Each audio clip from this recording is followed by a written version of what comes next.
Halo bro, assalamualaikum warahmatullahi wabarakatuh. Kembali lagi dengan saya Dafar Mulifa di Mulifa Channel.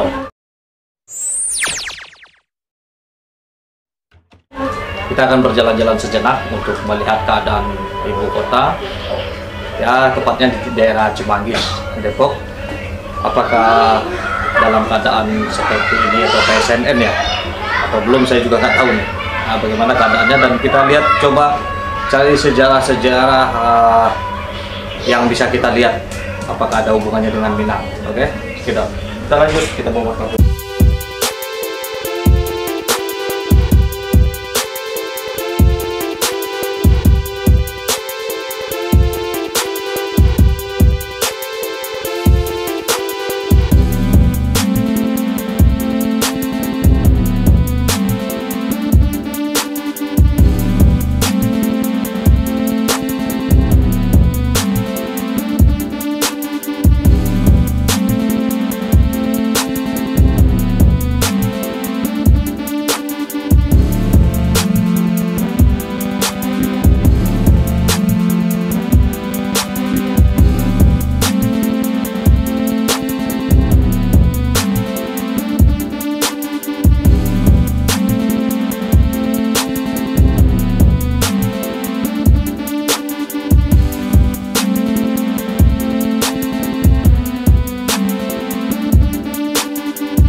Kita makan sejenak di rumah makan sederhana. Nah, sederhana ini sudah berbentuk franchise, rumah makan yang sederhana. Judulnya sederhana, tapi tidak lagi sederhana seperti yang kita dengar. Jadi bagaimana sejarahnya tentang rumah makan sederhana ini? Siapa yang membuat rumah makan sederhana ini? Nah, sebelumnya mari kita ikuti dulu perjalanan kita buat cari makan, ya kan?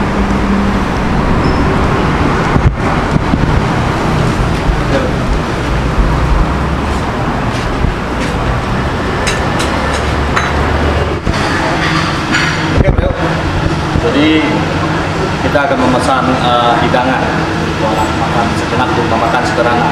Jadi yang asli itu berkode SA.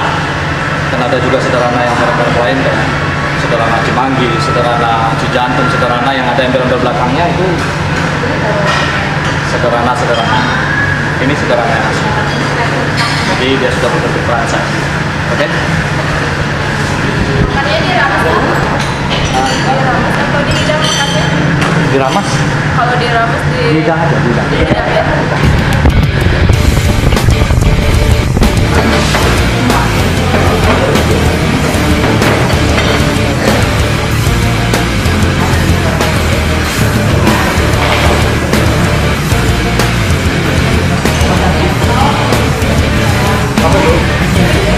Oh, ada kopi. Jadi untuk sementara kita makan dulu bagaimana rasanya rumah makan sederhana yang sebenarnya tidak sederhana banget, Bang ya. Mulifa Channel. Budiang.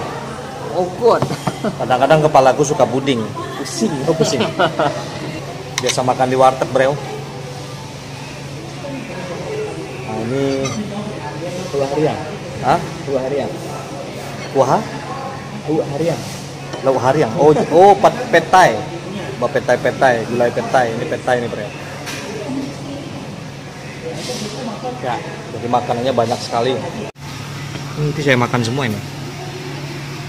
Belum tahu dia siapa keke. Iya kan? Oke, kita akan lanjutkan pembicaraan kita. Jadi rumah makan sederhana ini didirikan oleh Bapak Bustamam yang lahir pada tahun 1955. Jadi perjalanannya itu jatuh bangunnya sampai dapat mendirikan rumah makan sederhana dan menjadi franchise terbesar. Seluruh Indonesia pasti tahu dengan rumah makan sederhana. Rumah makan sederhana ini sampai ke Malaysia. Jadi rumah makan sederhana yang asli itu adalah yang berkode SA dan ada R-nya. Nah, bagaimana kisah perjalanan dari Bapak Bustamam, seorang pendiri dari rumah makan sederhana ini? Oke, kita akan lanjut nanti setelah saya makan. Jangan lupa di subscribe dulu, di like, di komen. Jangan lupa di share jika ini bermanfaat buat semuanya. Ini bisa menjadi motivasi buat kita semua yang menonton. Oke, Bro? Kita makan dulu.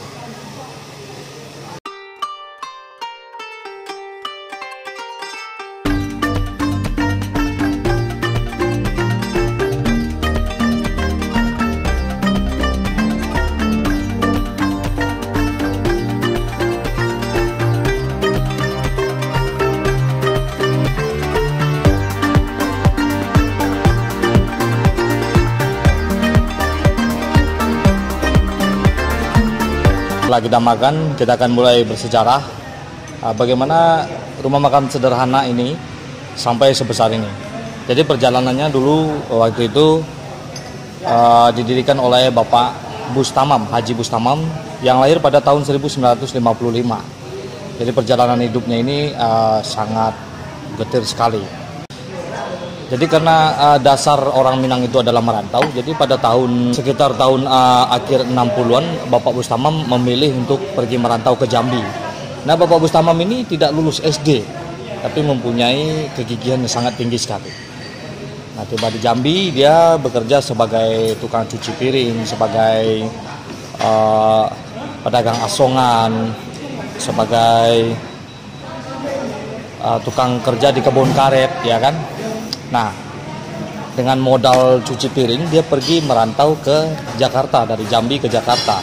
Nah, sampai di Jakarta pada tahun 1970-an Bapak Bustamam ini mencoba peruntungan dengan membuka rumah makan pertamanya di daerah Matraman.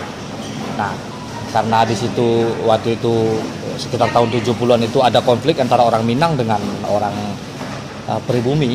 Jadi Bapak Bustamam mencoba untuk pindah tempat, membuka tempat sekitar 1 meter kali 1 meter.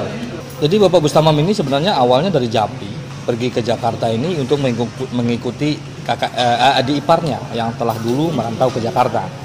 Jadi dengan modalkan 3.000 ini Bapak Bustamam mencoba membuka tempat yang 1 meter kali 1 meter ini, dan tidak bisa masak. Jadi mencoba-coba untuk belajar masak. Nah, alhamdulillah dengan percobaannya ini omsetnya jauh banget dari modal. Rugi. Istilahnya rugi. Nah, selain rugi juga alat-alat dagangannya ini dibawa kabur sama anak buahnya. Nah, ini ada lagi kesengsaraan Bapak Bustamam yang harus dihadapi. Jadi Bapak Bustamam ini mencoba untuk mencari tukang masak yang handal. Nah, omsetnya udah mulai naik tuh dengan tukang masak yang baru. Jadi tidak mencoba untuk memasak sendiri, yang akhirnya rugi. Nah, setelah dagangannya laris, ada cobaan lagi yang melanda Bapak Bustamam ketika itu, yaitu barang dagangannya dibongkar sama Tibum, yang sekarang itu disebut dengan Satpol PP. Nah ini, jadi tidak putus asa, Bapak Bustamam disuruh pergi ke tempat lahan yang sudah disediakan oleh pemerintah ketika itu. Jadi gelombang besar-besaran di era modern orang Minang yang merantau ya ketika tahun 70-an ini. Jadi Bapak Bustamam mencoba untuk memesan lapak yang telah disediakan pemerintah ini seharga 750 perak. Nah, Bapak Bustamam ini ingin membuka 2 lapak. Nah, karena ketika itu peraturannya 1 lapak hanya untuk 1 nama. Nah, oleh sebab itu Bapak Bustamam meminjam nama lah kepada tantenya, kepada omnya, mamaknya. Nah, setelah dagangannya rame, nah tante si Bapak Haji Bustamam ini bikin recok. Jadi diambil 1 lapak buat dia. Oke, Bapak Bustamam mencoba untuk bersabar. Nah, sampai akhirnya Bapak Bustamam ini naik ekonominya, dan cobaan tidak berhenti di sini saja. Jadi ketika itu rumah Bapak Bustamam pernah juga yang ada di Penjompongan itu kebakaran. Jadi yang selamat cuma anak, istrinya saja. Jadi tahun ke tahun Bapak Bustamam makin lama makin naik. Nah, pada tahun 1974 Bapak Bustamam bisa menikmati hasil dari jerih payah dari rumah makan sederhana ini. Nah, rumah makan sederhana ini sendiri awalnya berasal dari rumah makan tempat dia nyuci piring yang ada di Jambi dulu. Nah, gitulah kira-kira. Kini rumah makan sederhana sudah tersebar di seluruh provinsi yang ada di Indonesia. Nggak mungkin seluruh orang Indonesia ini nggak tahu yang namanya rumah makan sederhana, yang lambangnya SA. Jadi yang lambang SA itu adalah rumah makan sederhana yang asli, sederhana asli. Jadi kalau yang ada rumah makan embel-embel lain, ada hidangan sederhana, rumah makan sederhana Cimanggis, Cijantung, rumah makan sederhana Bintaro, itu bukan franchise dari rumah makan sederhana dari Bapak Bustamam ini. Jadi pelajaran yang kita ambil dari sini, yang pertama itu kita harus tetap gigih, selalu mencoba dan selalu mencoba. Dan yang kedua, bagaimana lahan bisnis ini harus bisa mendapat tempat yang strategis. Yang ketiga, nama. Nah, nama ini sangat berbobot sekali untuk gampang diingat sama orang lain.